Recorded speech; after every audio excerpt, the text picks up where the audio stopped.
ხალხმა უნდა გაიაზროს, რომ თავად გიროობს მთავრობას. მთავრობა კი ვალდებულია ემსახუროს და ანგარიში ვალდებული იყოს მის წინაშე. ამის შესახებ პრემიერ-მინისტრმა სასტუმრო Redison Blue Iberia-ში გამართულ ღონისძიებაზე განაცხადა, რომელიც საჯარო ინფორმაციის გაცემის კუთხით არსებულ ვითარებას შეეხებოდა. მისივე განმარტებით, გამჭვირვალობა და ღია მმართველობა მისი გუნდის პოლიტიკური ნებაა და ეს პროცესი შეუქცევადი უნდა გახდეს. ინფორმაციისათვის თავისუფლების განვითარების ინსტიტუტმა 2012-2013 წლებში ყველაზე დახურულ საჯარო დაწესებულებად საქართველოს ენერგეტიკისა და წყალმომარაგების მარეგულირებელი კომისია დაასახელა. მათი მონაცემებით 2012 წლის 1 ოქტომბრის საპარლამენტო არჩევნების შემდეგ საჯარო ინფორმაციის გაცემა გაუმჯობესდა, თუმცა შედარებით ცუდი შედეგები აქვთ პრეზიდენტის ადმინისტრაციას, მთავრობის კანცელარიას.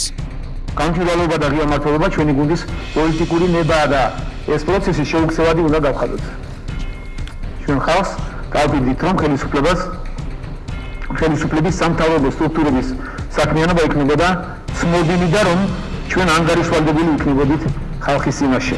პრინციპულად შეიძლება დამოკიდებულება. ჩვენ ხალხს არ ვატყუებთ და არც გავგებთ და არც ვიჯაბრებთ. ეს არის დამოკიდებულება. ისინი აფრთხებდნენ ფორმალურად ის რაც მართლაც არ იხდიდა, მაგრამ ძირითადად იქონდა გამავლელი. ეს იყო სიცხილი.